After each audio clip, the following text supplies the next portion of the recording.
if you ask a stupid question that you should have read in either my ebook or some of the other material that I told you to read. Because high-performance people, you only have one time to make a first impression.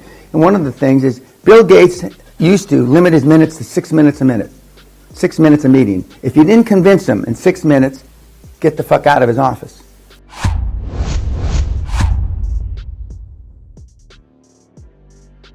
Good morning. This is the first morning of the rest of your life. When I got up at, as normal, I couldn't sleep. I got up at 20 to 5, actually 16 to 5. I tried to go back to sleep for about 10 or 15 minutes, and I couldn't. So I got up and did my stretching. Where's the one seat that's left? Okay, name tag back there.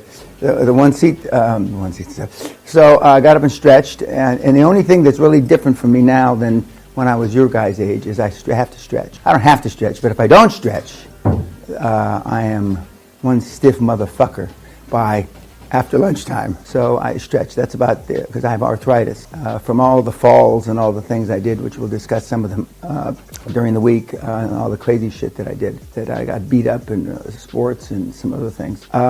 But when I got up, I was thinking about you from last night, and it's always interesting because I used to do an exercise. I used to go around and say, okay, Jeff, tell me your deal, and I'll tell you in 90 seconds, and I'll tell you in 90 seconds whether it's worth the shit, whether you should shit can it, how to change it, or whether you should eat a gun, blow your brains out. And I used to go at the beginning, this morning, right now, I do that. And the implication of me saying that would be you wasted your fucking money coming here, or you got a chance. But I stopped doing it a number of years ago because it started to become a self-fulfilling prophecy. Because my reputation, if you will, is so strong for being right almost all the time that the few times that I was wrong, I'd make myself right and you'd follow the direction I gave you and you'd give up. If not physically, give up mentally.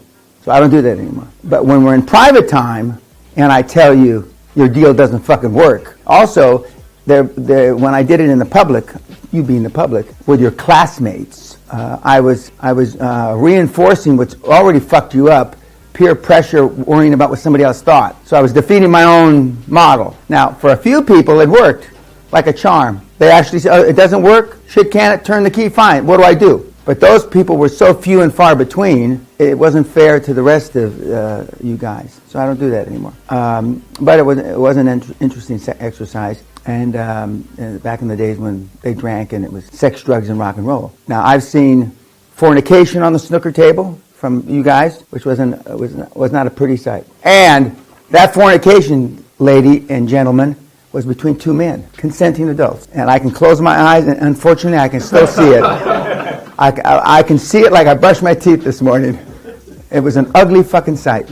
Both extremely good-looking guys. I mean, but anyway, we've had a Harvard-educated medical person, doctor, masturbate on the snooker table. Masturbate on graduation night.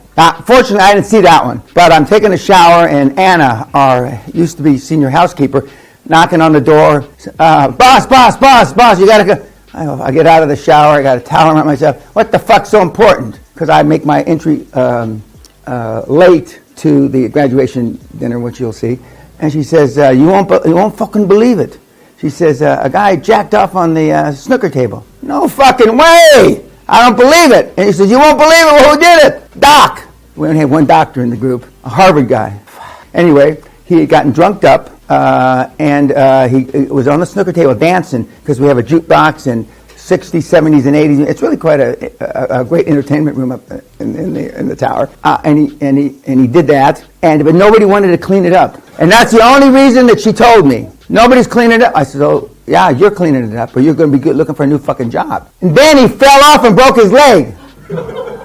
Now, when I say that it was sex, drugs, and I don't know about the drug, rock and fucking roll in the 90s, that's exactly what it was. I mean, it was a different era. It was different people. And but we toned it down in the early 2000s because they fell asleep. And that's when I used to whack people. And the reason I used to hit them is because you fall asleep during this deal and I hit you. And where's my thing that I used to hit them with? Where's my riding crop? If I didn't hit them, well, there's a riding crop around here someplace. And like your hands would be on the table, and I'd come down and I'd hit you with my riding crop. And I don't know why it's around here someplace. But now you're the new sophisticated 21st century lot that believes in political correctness. And as I said last night, in my judgment, and when I said this at the London Real deal at the Ritz last Saturday, I mean, everybody turned white. Because I believe with all my heart that political correctness is a manifestation of a lack of self-esteem worldwide now. Now, there's not so much political correctness in Nigeria. There's not so much political correctness in Jamaica. There's not so much political correctness in poverty-stricken places where lack of self-esteem is a given because of the poverty and all, the other things that have happened to people. But down in London or in Berlin or in the major financial centers, unfortunately, we've seen that. You saw the movie last night, or not the movie, the clip about Balmer at Oxford. We're fortunate because the kid, the Oxford student here, actually witnessed it, and we'll talk more about that later.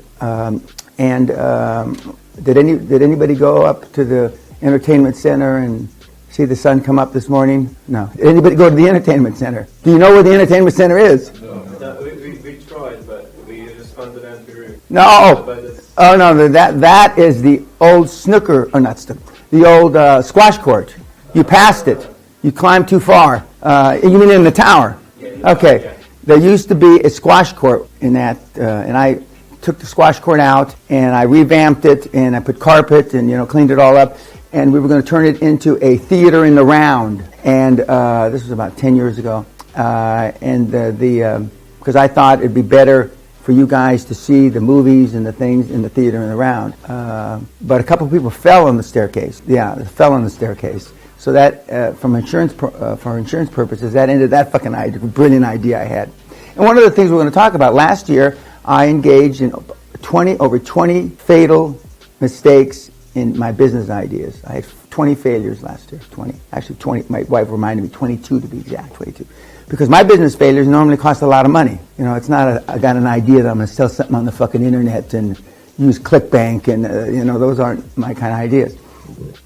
But nobody talks about those. They only talk about the 3 or 4 things that I did successfully. And as we get into the meat of what QLA is all about, quantum leap advantage, you got to swing at the plate, Babe Ruth still leads professional baseball in strikeouts. He hasn't played baseball in 80 years. And he's number 4 or 5 on the home run list.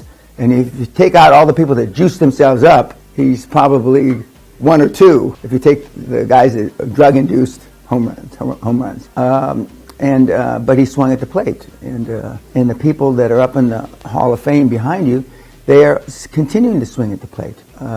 As did the people that influenced my life. These are my influencers. And a lot of people are very much surprised that I have so many people that influence my life. I have Genghis Khan up there. I've got Adolf Hitler up there. I've got Joseph Stalin up there. I've got Walt Disney up there. Jesus Christ, to name a few. Maggie Thatcher, who I had the privilege of knowing. And all those people influenced me. Now, I want to get 2 things straight. I'm now being quoted, as Dan says, you shouldn't read books. What's been lost and misquoted, you shouldn't read all these personal development books. I've read Tolstoy, Shakespeare, Seneca, who we're going to talk about, I've read those guys. But what I haven't done that you've done is read all the self-development books thinking that you're going to connect the dots with the next self-development book. And you're not. You're going to connect the dots by pulling the fucking trigger and doing deals and trying stuff and failing and stepping on your dick. That's how you're going to develop. And you will ask me, or you'll wonder, when do we get the beef? There was an old grandmother from San Diego, God love her, named Rose, who the second day said, when do we get the beef, Dan? There used to be a commercial about America and hamburgers. I don't know if it was McDonald's or Burger King, said that you get the beef right away, and the other people didn't because the patties were smaller, etc. Well, we don't talk about how do you get the fucking money till the last third of the seminar. What we talk about is why you haven't been able to get the money for the first 2/3 of the seminar. What we talk about in the first 2/3 of the seminar is why you're afraid of success, contrary to what you think. And even the more successful people in here are still afraid of success, or success at the level that I define. And one of the things that some of the people that have been through here said, I could have just added 2 or 3 zeros onto my goals and saved 10,000 pounds, because that's, in essence, what we're going to do is we're going to add 2 or 3, depending on how low your goals are. I've had to add 4 or 5 zeros on some, and money's not everything. It's the only thing anybody keeps track of, and we're going to talk later on this morning about a woman who was overweight, this, that, and the other thing, and she ran a 50-miler here last year using QLA. Some of the people on here, the women say that QLA is better for losing weight than making money, because I've got 2, 3, 300-pound plus gals that have lost between 160 and 185 pounds and made money. But I'll leave that to you. And that's before I realized that I've been a biohacker all my life. I didn't know what the word meant, biohacking, until I went to Dave Asprey, God love him, to be interviewed by him on his deal in September. And I see these 400 or 500 people running around. Some of which barefooted because they're trying to grip the energy of the earth, I guess. I don't know that gig. I don't understand that myself. By the way, I wear these big shoes as opposed to last night is because when I stand for 10, 12 hours, my arthritis, my feet can hurt. So I wear these nice, comfortable shoes as opposed to the fancy shoes I had on last night. So I've been biohacking since the middle 70s, and I didn't even realize it. And Sally told me when in my preparation to go to Asprey's seminar, because I prepare. I have read each one of your files at least 2 or 3 times. For those of you that are in an industry that I'm not familiar with, which there wasn't anybody here that was an industry I wasn't familiar with, the ones that I had to get more up to date with are the guys that are into marijuana. I had to rebrief myself on that industry and the legalization of it. But other than that, I knew about everybody here.